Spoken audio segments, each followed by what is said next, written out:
Merci bien.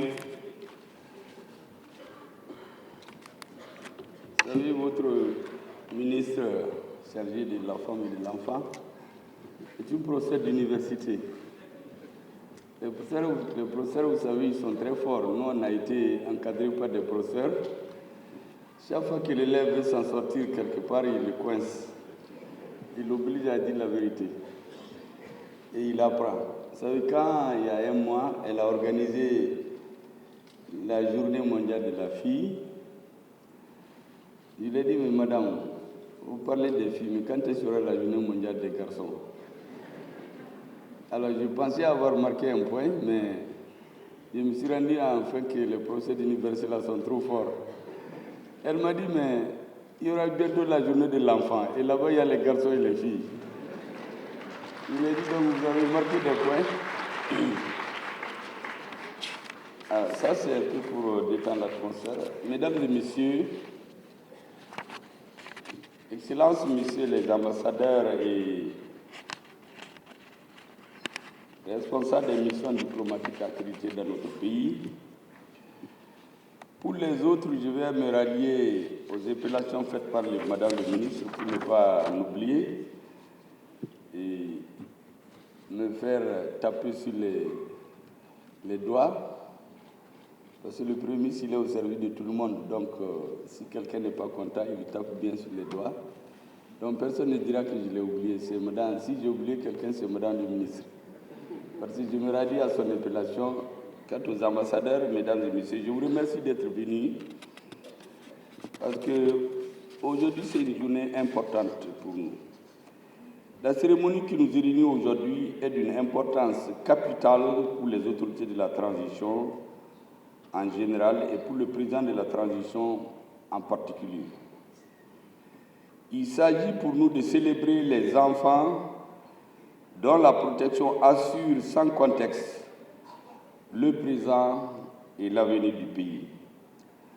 C'est l'occasion pour moi de féliciter Madame le ministre de la promotion de la femme, de l'enfant et de la famille et l'ensemble des partenaires pour tout le travail visant non seulement la protection des droits des enfants, mais aussi leur encadrement citoyen responsable face à leurs devoirs envers leurs parents, leurs familles, la société, l'État et la communauté internationale. Tous ces efforts seraient vains sans l'engagement, des fois jusqu'au sacrifice ultime de nos forces armées de sécurité dans la sécurisation des populations et de leurs biens sur l'ensemble du territoire national. Je reviendrai spécifiquement sur ce point dans la deuxième partie de mon intervention. Mais en attendant, je voudrais dire que c'est le lieu de rendre un vibrant hommage à notre armée pour la restauration de l'intégrité de notre territoire, marqué en écriture d'or ce mardi 14 novembre 2023 par la reprise de Kidal aux mains des terroristes. Mesdames et messieurs, une autre page glorieuse de l'histoire du Mali vient de s'ouvrir. Une des pages les plus tristes vient d'être tournée. Chers enfants, la célébration du 20 novembre sous le thème, je cite, la protection des enfants en période de crise, répond parfaitement aux orientations stratégiques des autorités de la transition. En effet, depuis plus d'une décennie, notre pays fait face à une guerre asymétrique qui nous a été imposée, tant au niveau national que régional, plongeant ainsi notre pays et le Sahel tout entier dans une crise sans précédent. Cette situation a entraîné de lourdes conséquences, notamment sur les enfants, à travers des déplacements massifs et forcés, des agressions contre les infrastructures et les services sociaux sanitaires de base, santé, éducation, hydraulique, état civil, l'association de certains enfants à des groupes armés terroristes. Cette situation a sapé les efforts du gouvernement et des partenaires engagés dans la protection des droits des enfants. Mais le vaste chantier de refondation sur lequel les autorités de la transition et les forces vives de la nation travaillent de façon inclusive, participative et consensuelle constitue un véritable levier pour restaurer l'état de droit. Mesdames et messieurs, chers enfants, le Mali est partie prenante de nombreux textes internationaux et régionaux relatifs aux droits de l'enfant, dont la Convention relative aux droits de l'enfant, adoptée par l'Assemblée générale des Nations unies et ratifiée par notre pays en 1990. Je reviendrai spécialement pour ça, pour vous faire une page d'histoire, comment le Mali est arrivé. Parce que beaucoup ne le savent pas, même ceux qui sont dans les ministères. L'engagement de l'ensemble des autorités de la transition pour les droits de l'enfant est concrétisé et renforcé par la mise en place de plusieurs mesures sectorielles et multisectorielles sur le plan politique, institutionnel, juridique et de développement des programmes et projets en faveur des enfants. Je voudrais rappeler la politique nationale de promotion et de protection de l'enfant, la politique nationale de promotion de la famille, la politique nationale de santé, la politique nationale de l'éducation, le Parlement des enfants du Mali, les structures de protection de l'enfant, le Code de protection de l'enfant et de nombreux autres textes législatifs réglementaires. Mesdames et messieurs, chers enfants, je voudrais dire à Monsieur le Président du Parlement des enfants et à tous les enfants du Mali et aux autres organisations de défense des droits de l'enfant que j'ai écouté leur message avec beaucoup d'intérêt. Je voudrais vous rassurer que l'engagement de l'ensemble des autorités de la transition à œuvrer en tout temps et en tout lieu pour le bien-être des populations maliennes en général et celui des enfants en particulier ne fera pas défaut. Mesdames et messieurs, Madame le ministre de la Promotion de la Femme, je voudrais adresser mes vives félicitations à toute votre équipe, à tous les partenaires qui vous accompagnent pour la mobilisation multisectorielle autour de la protection, de la problématique de la protection de l'enfant dans un contexte de crise. Je salue et félicite l'ensemble des membres du gouvernement, des institutions de la République, le Conseil national de transition en particulier, et l'ensemble des acteurs, tous les efforts consentis dans le domaine de la protection et de l'épanouissement de l'enfant. Mesdames et messieurs, vous aurez constaté, je l'ai dit, et c'est intéressant que nos amis étrangers, les enfants, suivent cette partie avec beaucoup d'attention. Certains ministres ont déjà entendu certains messages, mais beaucoup d'enfants ne les ont pas entendus. Beaucoup de nos amis étrangers ne les ont pas entendus. Je le fais exprès depuis plusieurs mois, dans toutes mes interventions. Je retrace systématiquement une partie de l'histoire de notre pays. Vous savez, dans un pays, la population a une grande capacité d'oubli. Et quand on oublie, les adversaires profitent. J'ai expliqué à tout le monde que tout ce qui s'est fait au Mali aujourd'hui, sous le couvert de la lutte contre le terrorisme, ça s'est passé ici au XIXe siècle, exactement de la même façon. Ensuite, on a travaillé à faire en sorte qu'on oublie l'essentiel. Est-ce que vous savez qu'en 1989, c'est la République du Mali qui a présidé à l'ONU, co-présidé avec le Canada, le président de la République du Mali d'alors, avec le Premier ministre canadien Brian Mulroney, le sommet mondial de l'enfance. Mais vous voyez, dans tous les discours, on ne parle pas. Cette affaire, le Mali était au début Donc les enfants du Mali, vous devez en être fiers. Vos parents ont assez pour penser à ça. La journée mondiale de l'enfant a été présidée aux Nations Unies par la République du Mali et le Canada. Deuxième chose, vous savez, les enfants, c'est l'avenir du Mali. C'est l'avenir d'un pays. Les enfants doivent connaître leur histoire. Lorsqu'on vous demande, vous connaissez plus l'histoire de Charlemagne, l'histoire des Gaulois, mais vous ne connaissez pas l'histoire du Mali. Vous savez, nos ancêtres, on les enseignait, nos ancêtres, les Gaulois, et ils en étaient très fiers. Il faut rompre avec ce système. Vous devez connaître votre propre histoire. Cette histoire doit vous rendre fiers. Cette histoire doit vous rendre extrêmement fiers et jaloux pour que personne ne vienne ici vous donner des leçons d'histoire. Vous savez, on parle de constitution. Il y en a qui veulent nous apprendre la démocratie. L'achat de Kanfuga, la première constitution au monde, 1300 et quelques. Il y a des pays qui nous donnent des leçons aujourd'hui qui n'existaient même pas. D'autres étaient dans l'obscurantisme. Mais déjà, vos ancêtres avaient fait une constitution. Donc, on n'a rien à vous apprendre. Votre cheminement a été interrompu.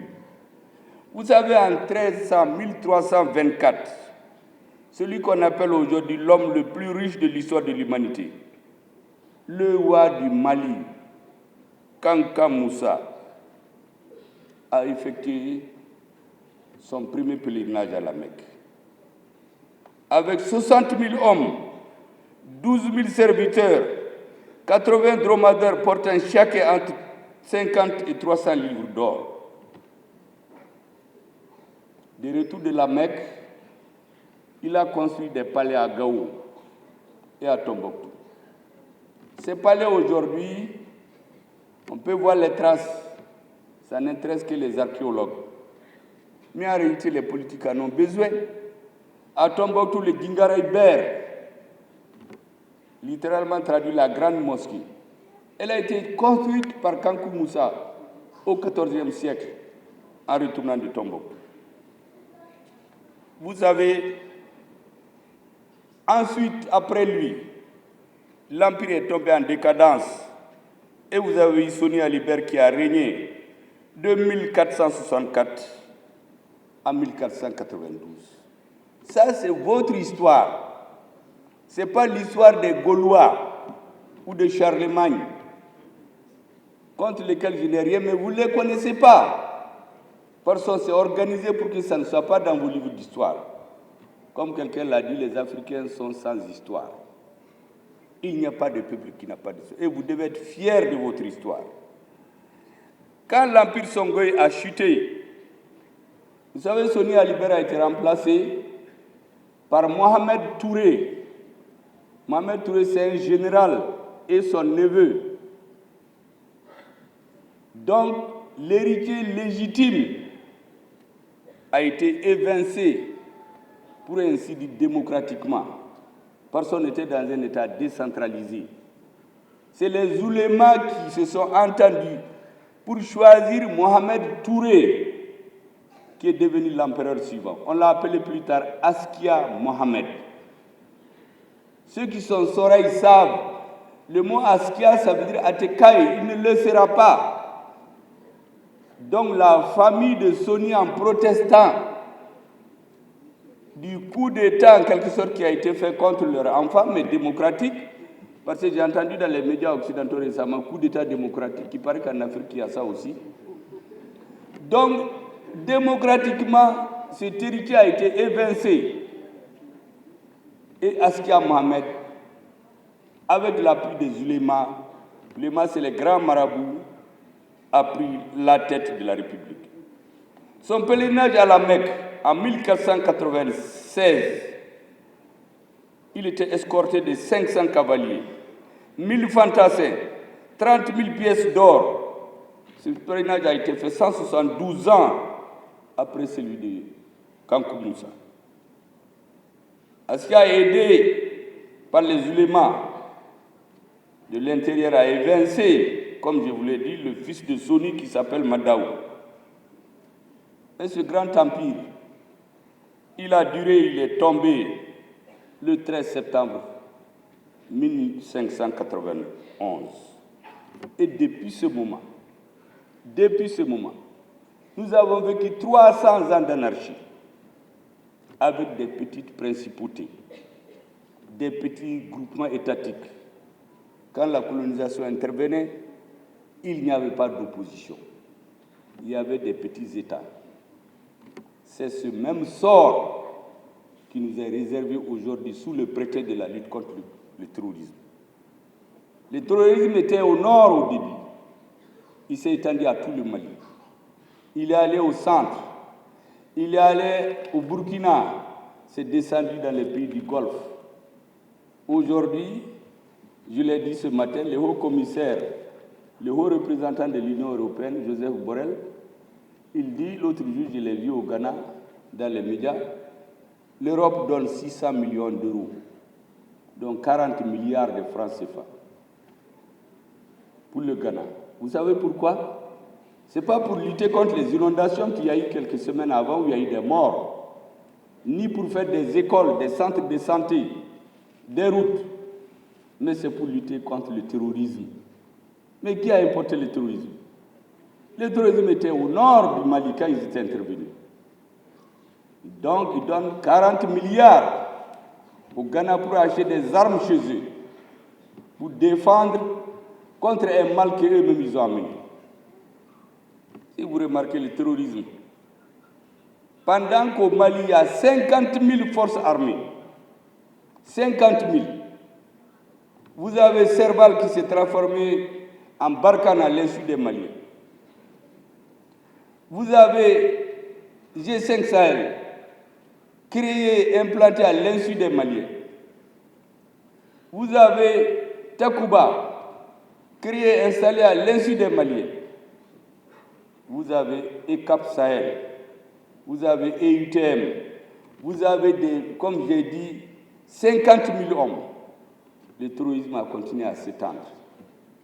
Le terrorisme est venu au centre du Mali. Ce n'était pas dans les missions de l'administration au départ d'aller au centre du Mali. On a étendu le terrorisme au centre pour que nous oublions le nord, pour continuer le sale business. Les mines d'or qui sont exploitées, l'or est envoyé là où on sait. Une partie de l'oligarchie nationale, des corrompus, parmi lesquels des hauts fonctionnaires, des militaires, des politiciens, ils se sont entendus avec cette élite pour prendre notre peuple en otage.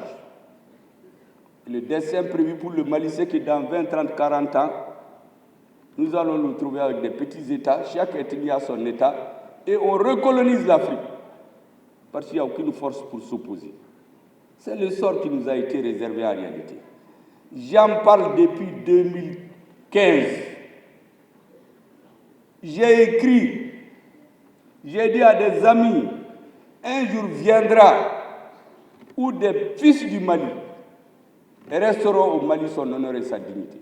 On ne peut pas sortir des grands hommes que je vous ai cités.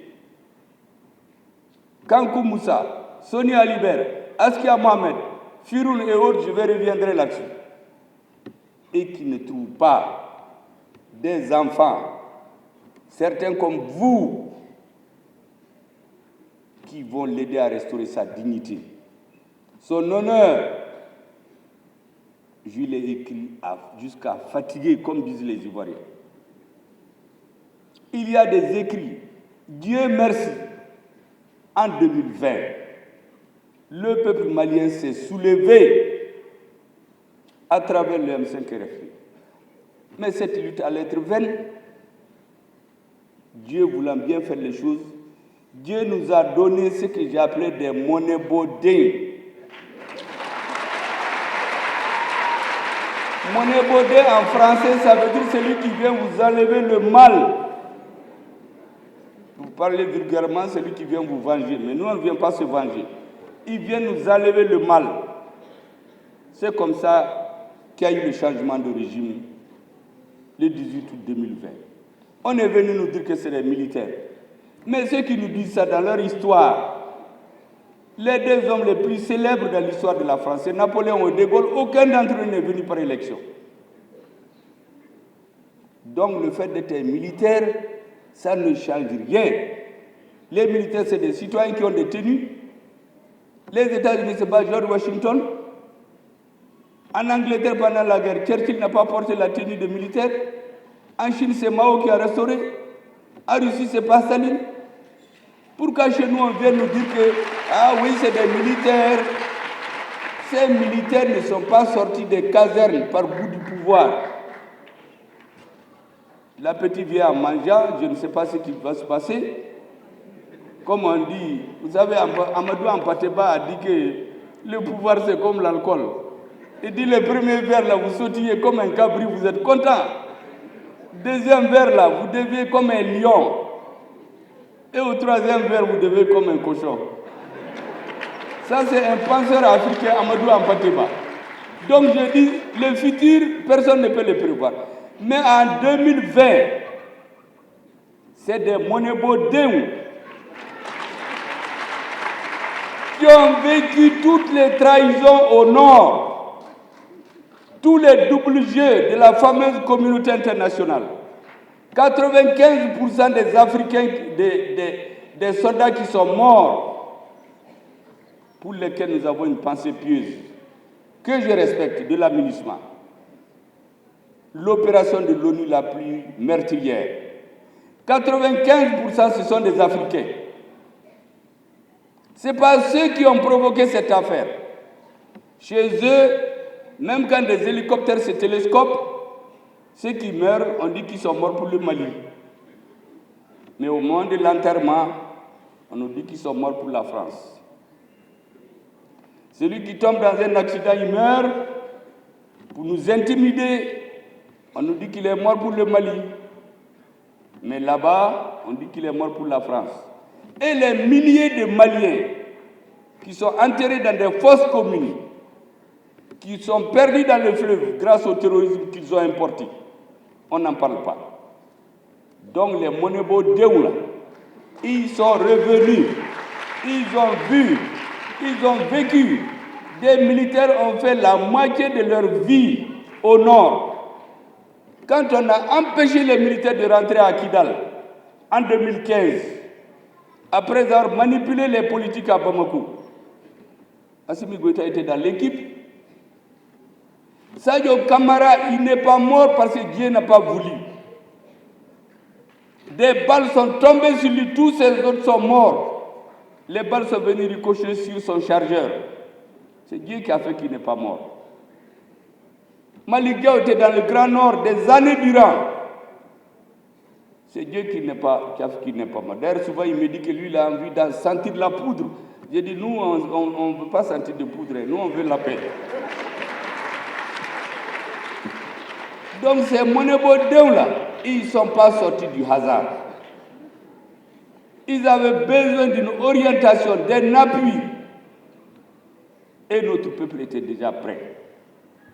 C'est ce qui est arrivé le 7 juin 2021, quand la Cour suprême, au nom du peuple malien, a investi le président de la transition, le colonel Assimi Goïta, et le même jour, il a signé le décret pour nommer le Premier ministre. Et on a fait le serment. Je leur ai dit, j'ai dit à mes amis, les militaires n'ont qu'à s'occuper de la sécurité du pays et des institutions. Pour ce qui est de la politique, nous allons terrasser les adversaires du Mali. Nous allons gagner la guerre parce que notre combat est juste. Et notre président, sous sa très haute conduite, avec le calme qu'on lui connaît, le silence d'or, notre ministre de la Défense, je le dis souvent, le calme olympien, le président du CNT qui se trouve autour des crocodiles, des anciens hommes politiques, qui croient que on est allé à l'assaut. Je m'efforce à vous expliquer, parce que quand vous comprenez, ils ne peuvent rien contre nous. Ils n'ont pas peur des dirigeants. Nous là, on n'est rien. Un dirigeant, on le tue, on l'empoisonne, on complote contre lui. Mais quand le peuple dit non, ça ne marchera pas. C'est pourquoi je veux que vous compreniez ce qui se passe. On vous cache votre histoire. Et nous ferons en sorte qu'elle ne sera jamais cachée. Je vous ai dit tantôt qu'ils nous ont prévu des petites principautés ethniques. C'est comme à la veille de la colonisation. Ils ont trouvé des petits États avec des chefs traditionnels qui les ont combattus, mais ils ne pouvaient pas. Les forces n'étaient pas égales. Et c'est comme ça que notre peuple, contrairement à certains qui ont été colonisés en 6 mois, en quelques semaines, ils ont mis 38 ans de guerre pour soumettre notre peuple. Du 22 septembre 1878, dans la guerre de Saboussiré, au 9 juin 1920, la chute d'André Mboukan. Ça, c'était la confédération de Oulimeden. Et depuis cette date, nos peuples n'ont jamais accepté la soumission. Pendant 70 ans, chaque groupe ethnique s'est révolté. Parce que nous sommes un peuple réfractaire à la soumission, réfractaire à l'esclavage moderne. C'est pour cela que nous avons dit qu'un pays qui peut travailler avec nous, nous voulons être partenaires, nous ne voulons pas être un État vassal d'un pays. Je veux que tout le monde l'entende. Un État partenaire. Tous les États du monde sont nos partenaires. Mais nous sommes l'État vassal de personne. Ils ont trouvé des petits royaumes. On les a subjugués un à un. Les chefs Malamine Dramé, Almami Samori, Amadou Chekoutal, Babemba, El Hadj Bougouniba, Cheiboun, Ag Fodango, Ansari Agigona, Firoun Ag Aline Tassar. C'est le dernier qu'ils ont éliminé en 1916. Mais c'était des petits États. C'est la même chose qu'on a prévu. Chaque groupe ethnique qui est là, c'était prévu que vous avez votre petite principauté. Et vous allez vous faire la guerre. Pendant ce temps, et ils vont exploiter. Comme ils le font dans un pays d'Afrique centrale. Ils font la guerre, les politiciens font les meetings. Et on exporte. Au Mali, on a amené l'insécurité au centre. On se cherche au centre. Il y avait des mines d'or au nord qui sont exploitées. L'or va là où vous imaginez. Et une partie est donnée à des fonctionnaires véreux qui viennent distribuer l'argent à Bamako, à des membres de l'oligarchie, riches, avec des comptes remplis dans leur banque. Ils voyagent, ils ont 2, 3, 4 passeports, ils deviennent présidents, ministre de la Défense, ministre des Affaires étrangères. Lorsqu'ils quittent, ils s'en vont dans la deuxième nationalité. Quand ils se baissent, celui des passeports qui tombe, qui les arrange, ils le montrent, ils disent qu'ils sont nationaux de tel pays. Voilà le sort qu'on nous a réservé. Nous avons dit non. Notre peuple a dit non. Et nous continuerons à dire non. Donc toute l'Afrique regarde le Mali aujourd'hui. Tout ce qu'on a caché aux Africains, nous allons le révéler. On a interrompu notre histoire. Et c'est à cela qu'on veut nous retourner. Les oreilles vont avoir les petites principautés, avec peut-être Choguel Mega quelque part. Les Dogons aussi avec les principautés. C'était Mamadou Kassogué, les petits rois. Et ainsi de suite. Et puis on va négocier avec les petits rois. On les met en bagarre. Pendant ce moment, on exploite l'or. Pendant que les Peuls et les Dogons se tuent au centre, on crée des prisons au nord, des États. L'or est exporté. Des milliers de Maliens, d'Africains venus d'autres pays sont dans les mines d'or. Quand ils finissent de travailler, on les élimine, on amène d'autres, il n'y a pas de témoins. L'armée a découvert un chantier l'autre jour, nous allons faire la lumière. Et ceux qui croient s'en sortir, je crois qu'ils se trompent de peuple et nous allons les attraper et les donner à la justice. Mais ces mines d'or-là, ces charniers, personne ne savait. Il a fallu la détermination de l'armée. C'est pourquoi j'ai dit, notre armée, c'est la colonne vertébrale de notre nation. J'ai dit aux militaires, vous pourrez perdre des batailles, mais vous allez gagner la guerre, parce que votre cause est juste. Kidal vient d'être pris. Oh, peu de Maliens pensaient à ça il y a quelques années. Mais les monobodéons la nourrissaient certains. Nous l'avons nourri depuis des années. Donc je voudrais dire aux uns et aux autres que nous n'avons rien, nous n'avons pas baissé les yeux devant quelqu'un. Vous savez, le dernier grand résistant, c'est le père du shérif de Nioro, Cheikh Amaoula. Il n'a jamais accepté la domination coloniale. On l'a déporté en 1941, à Abidjan, le Gabon, partout. Il est mort. Il a disparu. Chez moi, tous ses fidèles ont été dispersés dans le pays. Chez moi, en Songo, à près de 1000 km de Nioro, il y a une route en pierre qui va vers le Niger. C'est des Hamalis qui l'ont fait. Ils ont leur cimetière, nos grands-parents nous les montrent. Moi, je m'intéressais à ces choses-là très tôt. Il y a des cimetières de Hamalis. 1941. C'est pour cela, quand je vois des responsables politiques qui ont lu les livres des Occidentaux et viennent nous dire que les chefs traditionnels ont collaboré avec les Blancs, on ne doit pas les célébrer. Je dis, mais c'est des ignares. Je ne veux pas ajouter triomphant. Il y a des gens qui ont collaboré, ça c'est normal. Mais nos chefs, nous devons être fiers d'eux. Et le fils de Cheikh Amaoula, aujourd'hui, c'est lui qui tient la dragée haute. Tout le temps, il donne des conseils aux gens. Quand nous avons été nommés Premier ministre, le 7 juin 2021, dès que je suis sorti du Premier ministre, j'ai fait une photocopie. J'ai appelé quelqu'un, j'ai dit, allez-y lui donner. Wati sera, le temps est arrivé de nous faire des bénédictions.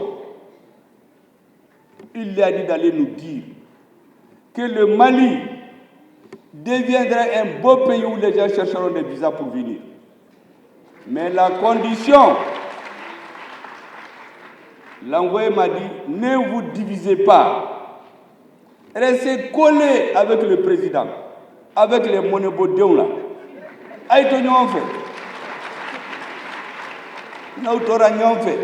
Personne ne pourra rien faire. C'est pourquoi tous ces faux débats dans la presse, dans les journaux, nous les regardons en souriant.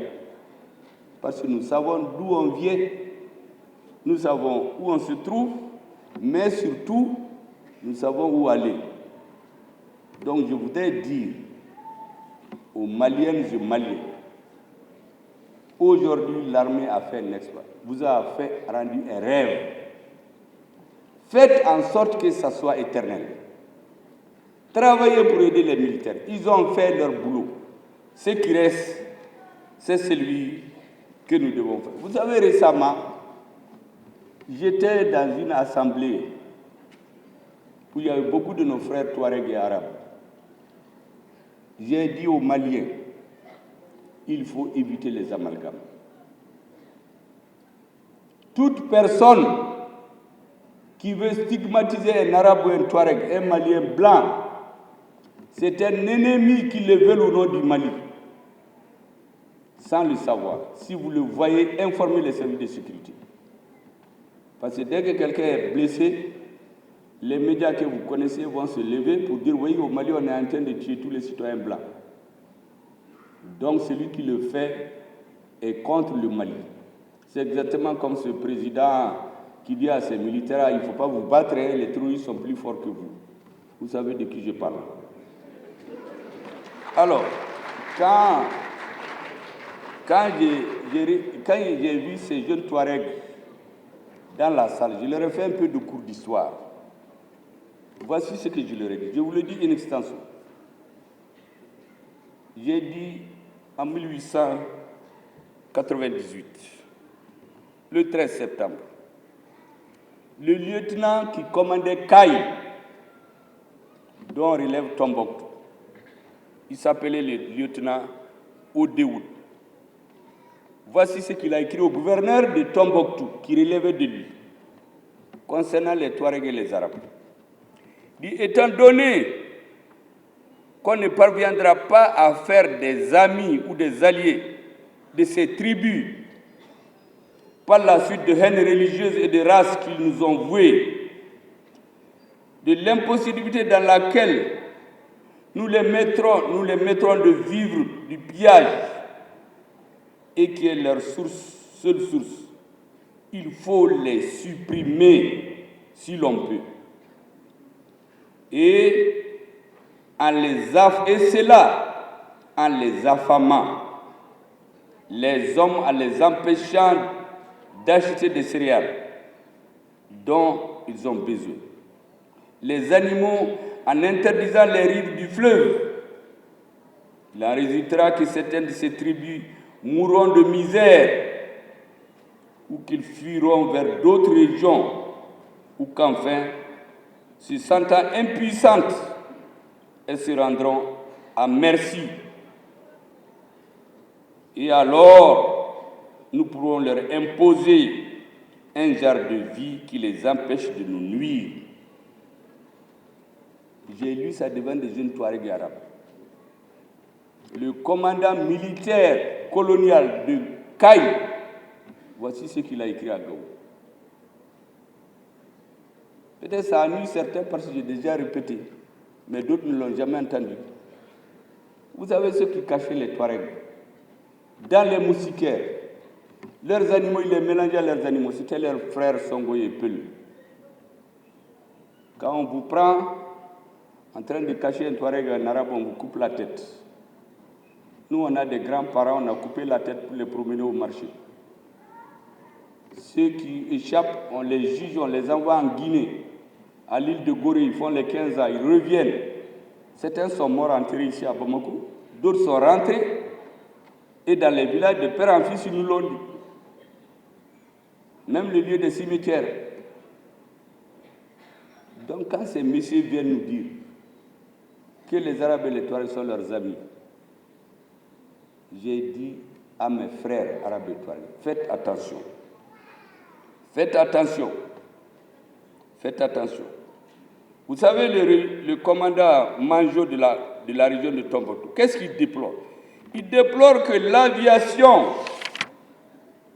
n'est pas utilisée contre les résistants et espère que, je cite, demain, l'avion avec nos bombes et sa rapidité d'évolution viendra nous apporter son puissant concours en empêchant les rassemblements, en détruisant les villages et nous donnera les renseignements qui nous permettra d'opérer à coup sûr et il sera à coup sûr l'instrument de surprise. Voici ce qui s'est passé. Mais voici ces messieurs qui viennent dire « Ah, les Arabes et les Touaregs, nos amis, ils n'ont jamais été l'ami de personne. C'est les amis de leurs intérêts. » Et ils se sont mis à les utiliser. Et je termine par un dernier fait historique. 1958, au moment de la décolonisation, ils ont créé un État qu'on appelle l'OCRS, l'Organisation des États riverains du Sahara. Ils ont voté une loi qui n'est pas abrogée à l'Assemblée nationale française aujourd'hui. Cette loi n'est pas abrogée. Mais à la veille de l'indépendance, ils ont voulu diviser le Soudan, qui est devenu aujourd'hui le Mali. Qui a refusé? Les chefs des tribus 9, Soray, Arabes, Touareg, ils se sont réunis. Ils ont choisi un porte-parole. Il s'appelle Attaher Agi Illi. Retenez bien, c'est notre grand-père à nous tous. Il a dit aux Français, vous nous avez colonisés ensemble. Nous voulons aller à l'indépendance ensemble. Notre avenir est au sud. Toutes nos aides coulent vers le sud. Laissez-nous ensemble, on va à l'indépendance. Cette réunion était dirigée par le ministre de l'Intérieur, Mamadou Madra Keïta, du gouvernement de l'autonomie interne. Voici comment le Soudan est arrivé comme État uni. qui est devenu le Mali. Mais aujourd'hui, l'un des meneurs de la rébellion, Al-Gaba Saga Intala, mais c'est l'arrière-petit-fils de ce monsieur. C'est pourquoi je lui dis qu'il fait honte à son arrière-grand-père. Il fait honte au peuple malien. Vous savez ce qui lui est arrivé. Il était dans Al-Sardine, une branche d'Al-Qaïda au Mali.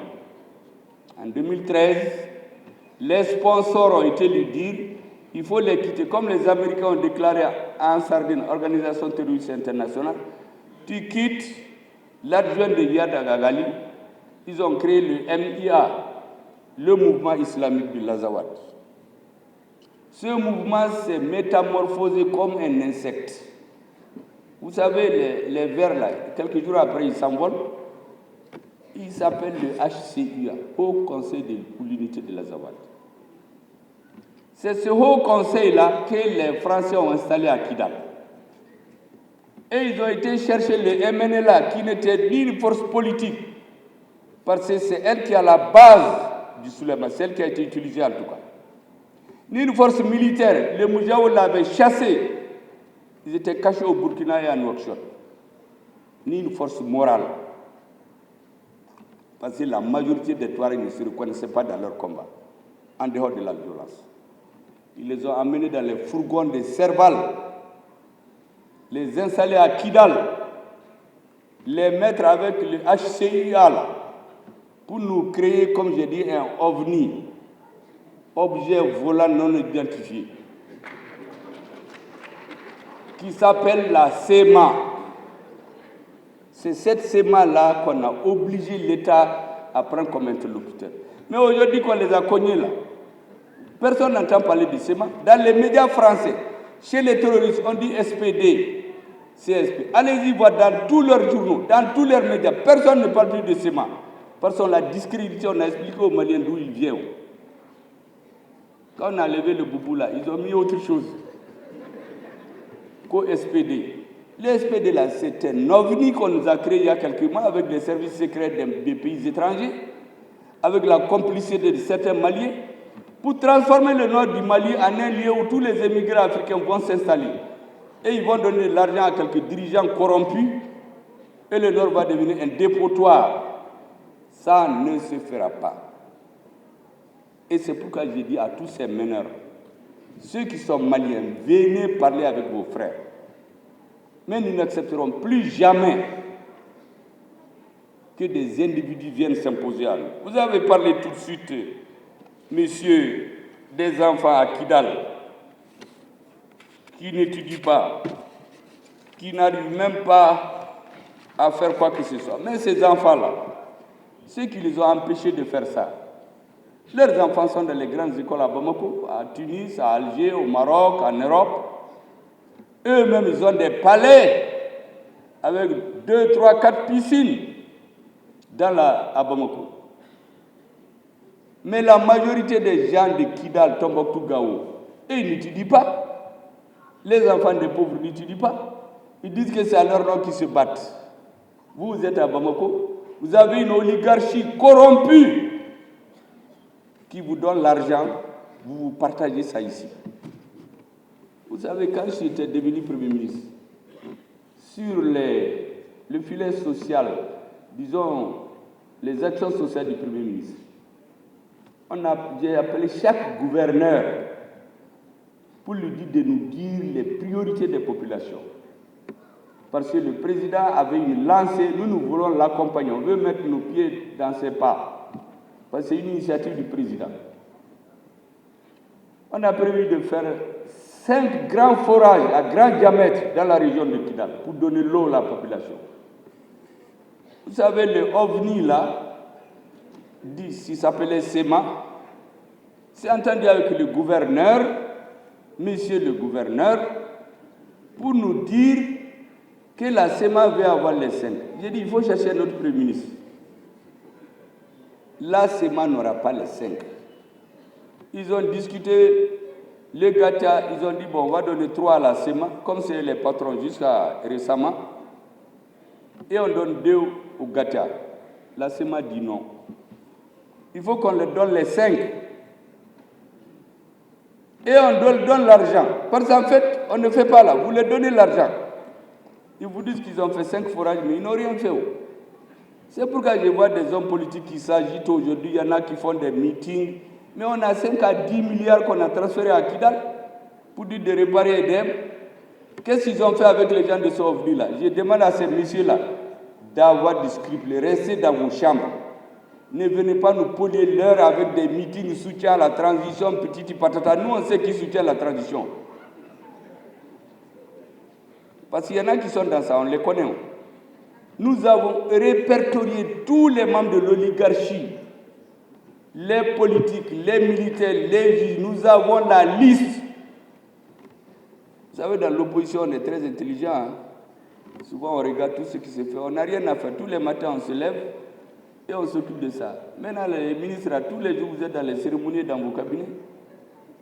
Donc, ces gens ont leur liste. C'est pourquoi je dis à certains, ne nous faites pas des meetings là. Parce qu'eux, ils croient que quand ils sortent soutien à la transition, en baisse à fait, on va mourir avec vous. Si la mort vient là, vous ne verrez personne. Et ils croient que les militaires là ne les comprennent pas. Les militaires là sont plus intelligents que vous le croyez. Ils ne parlent pas seulement. Donc, avec vos pancartes là, il vaut mieux retourner dans vos maisons et nous laisser construire notre pays. Maintenant, les enfants, je voulais vous dire quelque chose. Vous savez, vous avez parlé beaucoup des droits de l'enfant. J'ai écouté essentiellement parler des droits. Vous avez vu dans mon discours, je vous ai parlé des devoirs aussi. Parce qu'en réalité, en Afrique et dans certains pays, on n'a pas la même connotation. Moi, je suis un fils de paysan. Chez nous, quand on est enfant, dès que vous êtes actif, entre 5h30 et 7h, vous allez apprendre l'école coranique ou la religion. On vous forme moralement. À partir de 7h30, vous partez au champ, vous partez puiser de l'eau, vous travaillez jusqu'à midi, vous mangez. Le soir, c'est la grand-mère qui vous dit des petites histoires. C'est ce qu'on fait dans les dessins animés maintenant. Il y a un ministre qui m'a dit, mais lui, il se demande, nous qui sommes venus du village, là, comment on s'est réfléchi? Parce qu'ils ont regardé les dessins animés, alors que nous, on n'a pas vu. Il a dit, chez nous, on avait nos grand-mères. Les grand-mères vous racontent, à partir de 19h, ceux qui ont le même âge, vous partez faire vos distractions, vous partez danser, et 20h, vous dormez. Quand les enfants sont nombreux dans une famille, c'est eux qui font les petits travaux de la famille. Ça permet au père de se consacrer au champ, à la mère au plat, mais vous n'allez pas à 50 ans chercher des arbres alors que vous avez des enfants dans la famille, des branches d'arbres pour faire votre cuisine. Mais quand vous voyez, on dit le travail des enfants, il faut faire beaucoup attention. Souvent, chaque société a ses règles. C'est pourquoi j'ai dit une fois au Parlement des enfants, le droit de l'enfant chez nous, les premiers droits, quand il vient au monde, il faut le nourrir. Il faut le loger. Il faut le soigner. Il faut le sécuriser. Et bien l'éduquer. C'est ça ses droits. Mais ses devoirs, on n'en parle pas. Chez nous,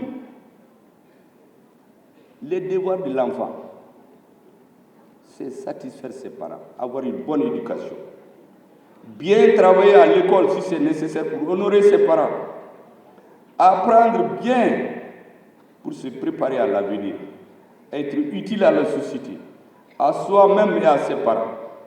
Vous savez, un dicton africain dit, quand votre enfant n'a pas de dents, vous le nourrissez pour que ses dents poussent. Pour qu'à la vieillesse, quand vos dents vont tomber, c'est lui qui vous tient. Mais il y a beaucoup de ces sociétés, quand les gens sont vieux, ils vont les jeter dans les maisons de repos. Ça n'existe pas chez nous.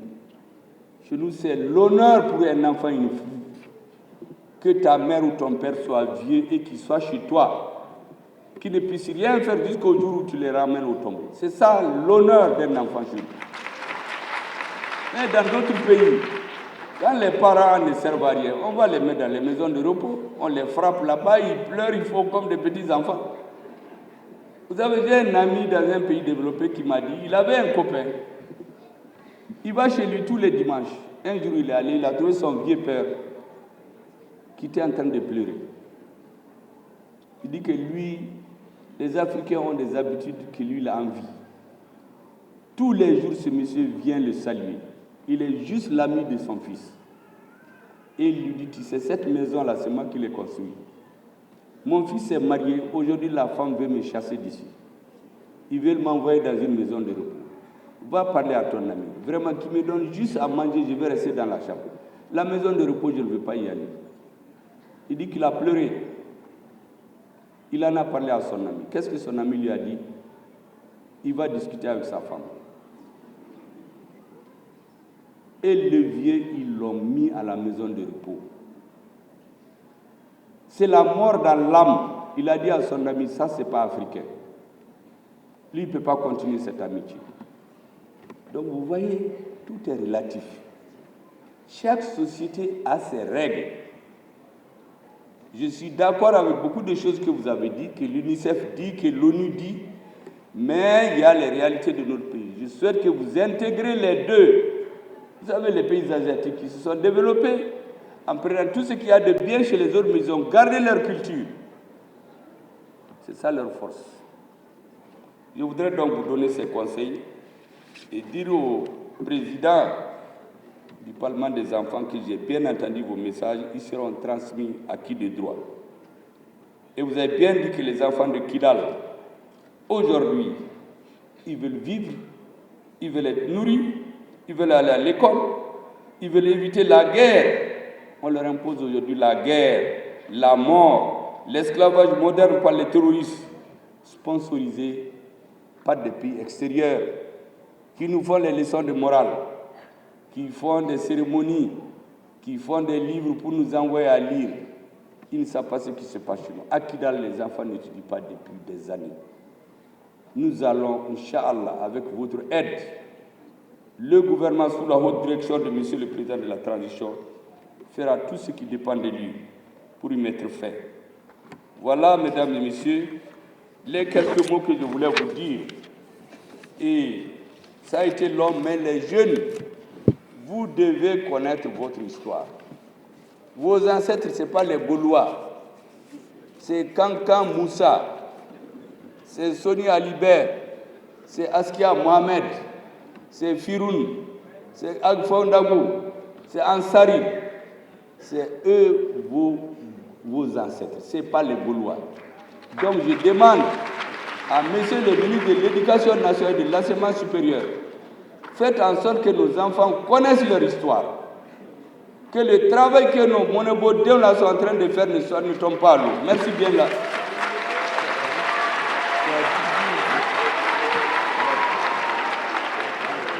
Alors donc, je déclare ouvert vos travaux, madame le ministre, et les jeunes. Et à bientôt. Merci beaucoup.